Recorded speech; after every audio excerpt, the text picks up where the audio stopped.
Cheers, everybody. We are back for another edition of Bourbon on a Budget. It's review time yet again. Woo! We're excited to be with you guys. TJ Pitts and Brendan Sonnone. Hey, today we are reviewing Balcones Brimstone Corn Whiskey. We are continuing our spooky theme, our Halloween episodes. Brimstone. So we did mellow corn because, you know, candy corn yes. mazes. Mm-hmm. We did Heaven's Door. This is the other side of that. Brimstone, Hellfire, Tragedy, Death. And so, anyway, Brendan, tell us a little bit about Brimstone. So, Brimstone, done by Balcones. Can you pronounce it, TJ? How did you say it? Balcones. Balcones. So Balcones is a Texas distillery. They're doing great stuff. So first off, guys, look at the color on this. That's what Texas heat does to a bourbon or a whiskey. So Balcones Brimstone, it cooks it pretty quickly. Rather dark. Very dark. It is a corn whiskey. Oh my God. It is a corn whiskey and a smoked corn whiskey. Hence the name Brimstone. The mash bill is 100% hoppy blue corn from neighboring New Mexico. And after distillation, the spirit is smoked with Texas scrub, a short, shrubby oak native to the more arid parts of North America. So they do a lot of local ties with Texas and regional stuff. They do a really great job. My opinion. You guys might disagree. Age, no age statement on this, probably pretty young. Again, Texas cooks things quickly because it's corn whiskey. There's different criteria than you would normally have with a bourbon for age. The proof is a whopping 106, so it's a nice high proof. Ooh, again, 100% corn. Almost a star. 4 more points. Once it gets to triple digits, Ben, you have his attention. MSRP on this is about $45, pretty readily available, especially down by you guys. It's actually where I got this Brimstone about 6-7 months ago. I saw my pops. Yep. So those are the specs on Brimstone here. It's going to be a fiery, torched up whiskey, I think. What was the other Balcones we did? It was the blue corn whiskey. Blue corn whiskey. Yeah, that's what they're known for, the baby blue, and they do a couple with the corn specifically. But they've won awards for some of their other like bourbon and pot still, and they do all sorts of stuff. I almost got a peated whiskey that they had when I was down in Tampa last week, and I stopped. So they do all sorts of stuff. That's what I'm trying to say. Yep. Well, let's jump into this. Hey, before we do that, if you could go hit us up on all social medias. It's Bourbon on a Budget, Instagram, Twitter, Facebook, TikTok, all of the above. Brendan's OnlyFans, want to sneak that in there. Also, if you're listening to this, if you could go subscribe on YouTube. If you're watching this on YouTube, if you go subscribe on iTunes, that way you're getting the content either way. But the best thing about subscribing on YouTube is what happened? What did Ben do? Nothing. Oh. The best thing about subscribing on YouTube is that you can join us for our live episode. We've already done it for this week, but join us for our live episodes and you can interact with us while we are drinking and talking about whiskey. Ben, talk to us about this nose on the Brimstone. Brimstone. It is definitely a little smoky over here. I would say when I smelled this originally, I was like, this smells like scotch. Because there's a lot of smoke. A lot of smoke. It smells like a smoked sausage almost. Fire and Brimstone is correct on this one. TJ, I'm with you. There is an ambulance just went by. Yeah, one went by me too. Oh, Brimstone. No, we're neighbors.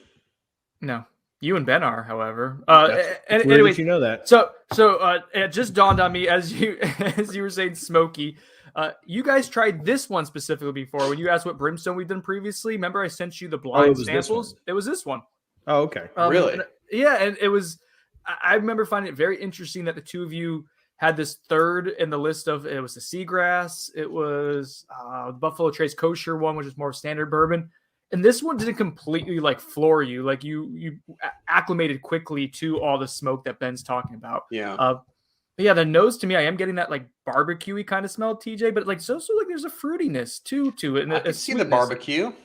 You guys ever had grilled peaches? I was thinking apricot, like a smoked apricot. Yeah, Those there are you go. Very similar fruits. They are. Stone fruit. Stone fruit is where we're going. So El Stono Fruto. I made my wife smell this. Good show. It was not good. I mean, no, well, she said it smelled like a port wine. So again, heavy, fruity nose. Once you get past the smoke, I'm warming up to it. Is all I'm going to say. Definitely warming up to it. Is this an approach to Scotch? You know what, guys? If we ever did a transition to Scotch, this would be a great one because it kind of gets you familiar with smoke, and you have to get past the smoke on this to start pulling back some of the other stuff. That's what Scotch is all about. Smoky Scotch. All right, so let's taste it. We've talked a lot about the nose. Let's go into some tastings here. Very spicy in a pleasant way, like a lot of baking spices, cinnamon. Again, that smoke is there all the way throughout, but if you pull back the layers a little bit, vanilla, caramel, like some kind of traditional bourbon notes, even though this isn't technically a bourbon, but it's all very spicy and amped up a little bit.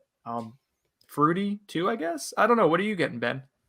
Yeah, to me, I get hit with a lot of spice, like a ton of spice, and that could be.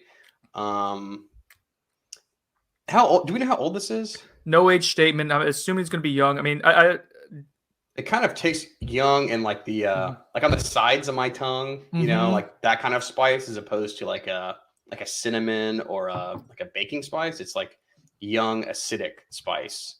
Almost assuredly going to be the Texas barrel process. It's going to cook it quickly.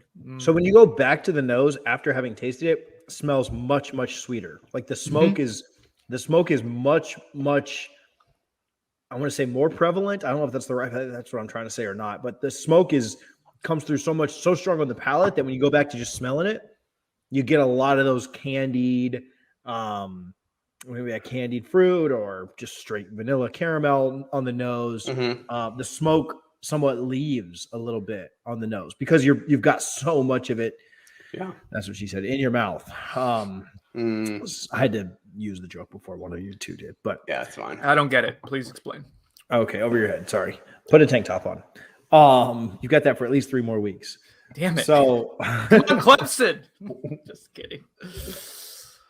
I just pulled up a review on this. I'm cheating, but I was trying to find the age. So it came up with no age, but it did come up with a review. And grilled peaches was on there, brown sugar, bacon, barbecue. So a lot of the smoked meat and pretty heavy. Yeah. But we're getting a lot of similar stuff there. What are you smiling at there? Smiling? Inside joke, you wouldn't get it. Maybe one day you can be a part of one. I do get like bacon at the end, almost like a finished bacon. Dude, this is barbecued bacon in a glass. Everything is something in a glass to me. I mean, consistent, and it is all technically in a glass. If you guys don't score the crap out of this for complexity at the very least, I don't know. This is one of the most complex whiskeys. Yeah, I'll give you that. All right. I mean, it's definitely, there's a lot going on here. The finish to me is a little, for what the nose and the palate is kind of flat. I don't think it's flat compared to most, but there's just so much going on, and it's just ashy, savory finish. It's a savory, bacony finish. Yeah, bacony, salty, and ashy. I don't hate the finish. I kind of think it finishes. I think it finishes kind of smooth. Like, a lot of times we drink stuff that's really sweet, and then we want kind of like a harsh finish to kind of like bring us home, and we think it falls off. But like, I think the finish here just kind of wraps it up. Like it's very aggressive. There's a lot of smoke, very spicy, very savory. And then the finish kind of comes back in smooth, kind of like the nose does once you've tasted a little bit. So I like the way that the finish rounds this out. Like, it's not an aggressive finish. It's not super harsh, but I think it's very pleasant. Like, I think it smooths it back out after the very aggressive taste. That's I shouldn't. Maybe I misspoke. I don't dislike it. It's like someone smacks you in the face, and you're like, "What?" And then they just start tickling you, and so it that doesn't happen to me a ton. But. Or they smack you in the face, but they have very, very soft George Costanza like hands, and they rub it. They once they smack, and then rub, and then you get that soft George Wow. Costanza Yeah, caress. Costanza hands. Yeah. It's Um, slapped face and rub Much in better than glass. man hands, like ripping the bread apart and cracking the Lobster. lobster and everything else. Seinfeld So reference. yeah, this Modern. is No idea. The one where Ben didn't get the joke. That's true. Also, that would be Friends. Friends. I was like, man, I thought it was a Friends joke.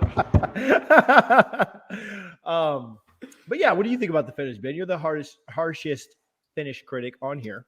Yeah, I don't dislike it too much. Like because the nose and the palate are so forward, like it kind of dying off is like okay to me. Like it kind of like draws me back in. Like oh, so intense, and now it goes away. You ever had like a really dry red wine where like you drink it and it's great, and then like it really dries your mouth out, and you're like, oh, again, you can have another sip of something else. Mm-hmm. That's what feels like to me. Not in a little water here in a non-traditional way to see what. Ooh. Just see what opens up here. But I'm All right. sure this is super oily. Oh, I poured way too much. That was a lot. Yeah, that thing's gone. I'm just down in it. All right, let's get into rating it since I just ruined mine. Okay. Ben, bring that sample back. I want to try some more. Go across the reservoir. It's gone. So anyway, all right, for those that are new or maybe have forgotten or maybe drank too much and can't remember, our scoring system is out of 10 points. You get 2 points for the nose, 4 for finish, 1. Back that up. 2 points for the nose, 4 for taste, 1 for finish, 1 point for cohesiveness and complexity. You'll get 8 points out of that, and then we consider 2 more for the value, taking you to a total score of up to 10. Things that are considered within value are price, proof, availability, etc. So let's start out with our nose here. You get 2 points for the nose. Brendan, start us out. This was your whiskey. First off, the water kind of tamed it for me. I don't like what the water did, but if this was too harsh for you, then maybe maybe that's the play. So I'm going to try really hard to not go. What? You could pour half a bottle of Zephyr Hills in yours too, if you really wanted to, like I did. So Yeah. Ruined it. Smoky water. Sounds great. I'm going to try really hard here to not go full homer on you guys. I will scale this back a little bit with the taste. Mm-hmm. The nose is awesome to me. It's really unique and different, but pretty. And you keep, like, what I enjoy about nosing is just getting in there and smelling all sorts of different things. And it keeps opening up and you keep getting something new every single time you go back. 1.75. It's a brilliant, unique, interesting nose. Love it. Great nose. 175, bet. 175, man. Jeez. That's aggressive. So here's what I struggle with this one. If I go back to the nose now, right? It smells like bacon pork smoke, right? I mean, it smells nice. Who doesn't love those smells? But it's after like 10 minutes of me drinking this thing. The first time I smelled it, I was like, man, this ain't that good. It's bad. And so like the cost of having it smell good is drinking it. Right? Sounds awful. Sounds like an awful problem to have. What a conundrum. You have to drink whiskey. Well, I have to drink it, and it gets better as I get drunker. Yeah. So, I'll go. Don't feel pressure here because I'll go 1 1/4. I'm just not a big smoke guy. Like the smoke really fighted me. That's going to be a disconnect. I feel like for us here is that I am a huge. We don't talk about it on the show much, but I love peaty Scotch. I'm a big fan of it. So this is. You just say you're a big smoker. Yeah. Well, roll yes. up. So I'll split you guys in the middle and go 1.5. Yeah. It's a lot of smoke. It's very aggressive, but it does warm up and it does get a lot better once you take a couple of sips. So, but I think it's very good. I think it's very unique and it definitely gets points for that. I'd probably lean closer to 1.75 than 1.25 just for what it's worth, but I can't get all the way there. You get 4 points for taste here. We'll let Ben go first on this one. I think I'm going to go with this is above average. He's like the gift of the girl. Yeah. I'm going to go 2.75 here. Leave me alone. 2.75, above average, not stellar, but for what it is. That's exactly what I was going to go with was 2.75. So I don't need to elaborate anymore on. I think Ben nailed it. It's really nice. A little harsh in some areas. I'm a genius. That's good. The more I drink this, the better it gets. That's the problem. You're just getting drunk. Yeah. For about 5 minutes? That's the brimstone. It's just He was drinking whiskey on his bike when he came to get this. So, Yeah. yes, he's already hammered. I'll make this a 275 sweep all across the board. Sweepy sweep. It's very unique. It's got some good flavors to it. It doesn't drink super hot at the 106 proof. It's different. I don't know that it certainly wouldn't be my everyday go-to taste / flavor, but I thought I mispronounced flavor. So I just put it out. Actually, I did say it right. So. Also, Flavier, if you want to sponsor us, feel free. You're welcome. Thank you. Let's get one before On the Bench does. So I'll give it a 2.75 as well. Finish. I'll go 0.75 here. I'll go first on this one. I think that it's above average. I think that it's different. And it does wrap so many times finishes just kind of fall off flat and they don't do the drink justice. I think this puts a nice bow on the drink. And so I'll give it an above average score. Not elite, but above average. Brendan? I was between 0.5, 0.75. Again, I don't want to go full homer here. I'll go 0.5. It just compared to the intensity of the rest of it, it falls a little flat for me. But I can see where you guys are coming from too with it, kind of wrapping it up in a I guess accessible and pleasant manner after you get slapped in the face. The nice gentle hand rub on the face. The Costanza hands definitely got you. So. Yeah.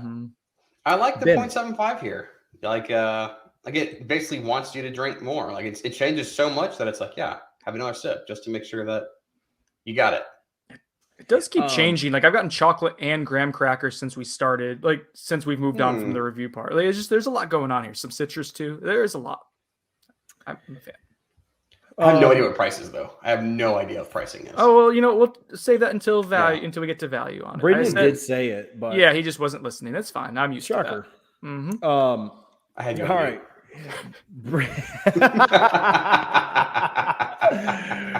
Brendan, cohesiveness and complexity. You get 1 point. I get 2 points. It is so freaking complex. I am going to blow the roof off of this brimstone. It is a 2. I told you I wouldn't go full homer. That was a lie. Yeah, it's Halloween. Brimstone. You're giving it 2 out of 1? Yep. Yes. Jeez. Okay. That's full homer. Ben. -1. Ben is the best part of this show. Take that. Continues to be week after week. Damn it! I wanted to go last for a reason. TJ really spoiled that one. Yeah, I'll go 0.5. I go 0.75. It does a lot of the complexity. I mean, it is complex and there's a lot of the cohesiveness. So I give it 0.75. I can't go full homer like Brendan, but I will give this the full 1. I think it's both cohesive and complex. There's a lot going on with it, and it stays pretty true to itself through the whole thing. So I'll give it the full 1. That takes our scores going into value. I've got a 6. Brendan and his homer tail has a 7. Woo! And then Ben's got a pretty high score here too. I know. 5.5. So, man, really as a composite, this would be like just over a 6, and we've not even gotten to value yet. So if we're under $65, but even without like we're in a good spot, even I was gonna say even without my homerness, like let's say it was just a 6 in normal, this is right on par with Heaven's Door, which we all enjoyed, but then that killed was on value. Was $100. Yep. Yeah. So this is a $45 bottle, Brendan. Really? Then 45 bones? pretty accessible, pretty easy to get. Wow. And 106 proof. It hits. I know. Those are the big 3 things that we want. Now, what I will say before we get into this is, to me, this is one of the most unique things we've ever drank. And I think it gets, for me, you guys don't have to consider your value like that, but it's going to get some points for me for how unique it is as well. Not a lot that we've had like this. So I'll just go ahead and give my score. I will give this a 1.5 on value. Like, I think it's above average. It's a great proof. It's very different. I don't know that you're going to drink this every single day, but I think that it's something that is a kind of a neat, different change of pace, something that you can share with friends. I remember liking this a lot when Brendan sit it down. So I like it right now too. Like, I think this is a good suggestion. So thank you for that, Ben. You're welcome. Brendan just sits there stone-faced. Wait, what? Oh, because I was trying to figure that out. Jeez. That was you could even call it brimstone-faced. So I'll give this the 1.5. Ben, you can go next. I think there's a lot of value here for $45. Like 45. I've spent way more on way worse, like in my mind, this is like a $60 bottle.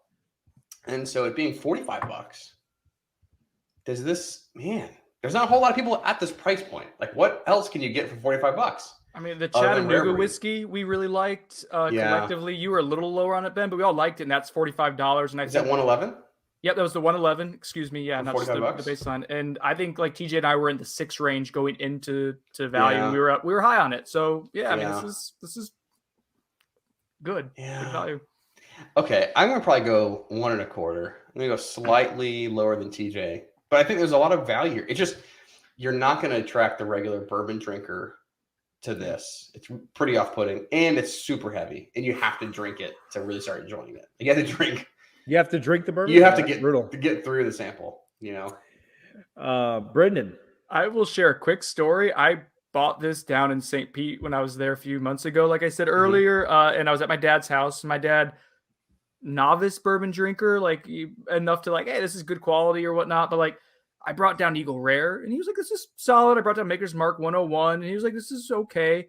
He loved this Brimstone, and he is not an experienced, super like elaborate whiskey drinker. He kept saying that it reminded him of Christmas. I don't know what that man was doing on Christmas, but smoking a turkey. I mean, and then getting hammered apparently off of Texas corn whiskey.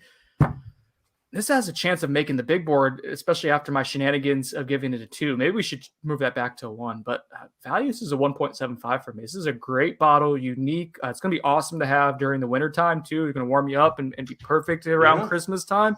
I love this. This will be a bottle that I replace when I finish it. I will always want it in my collection. 1.75 for me.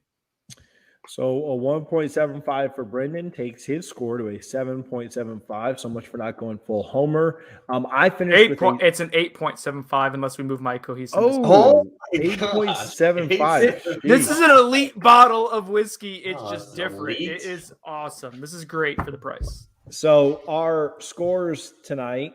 Ben with a 6.75, myself with a 6.7. I'm sorry, myself with a 7.5, and Brendan with an 8.75. Wow. The greatest thing we've ever had on here. Let's move it. I was being a little. Let's go to my 1.25. I want to give it a little extra because it is something, and Ben's done that before, but the 2 was a little excessive to double the points. So let's see what that does mathematically.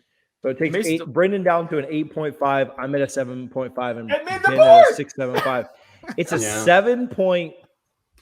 We'll just call it 7.6, 7.58. Sorry, Old Forster. Sorry, Double Rye. Double Rye gets dumped off. Wow. Oh my God. So, but even if we took away that extra 0.25, which we won't, we'll leave it where it is. Yeah, 8.25, it still would have made the board at a 7.5. Wow. And so it gets an extra 10th because of Brendan's foolishness. But yeah, still good. 7.58, 7.6. It makes the big board. It's one of Ben's highest scores, 6.75. He's kind of a hater in most situations. And so good on you, Balcones. It's not correct at all. This is a huge upset, but it's Halloween time and spooky season. Weird things happen. I was disguising its name. Yeah, no, for Halloween. Oh, you're just awful at it. All right, let's wrap it up because I was rambling too much. Let's go. Yes, you were, and so we take 5 points off your score. Sorry about sharing memories about my father. That was from TJ Pittenger. Yeah, Brendan, thank you guys for tuning in. Go back to Tuesday's episode where we do a 1920 off. Tons of fun there for TJ Pittenger, Ben Cock, and Brendan Sinone. We'll see you guys next time. Cheers. Cheers.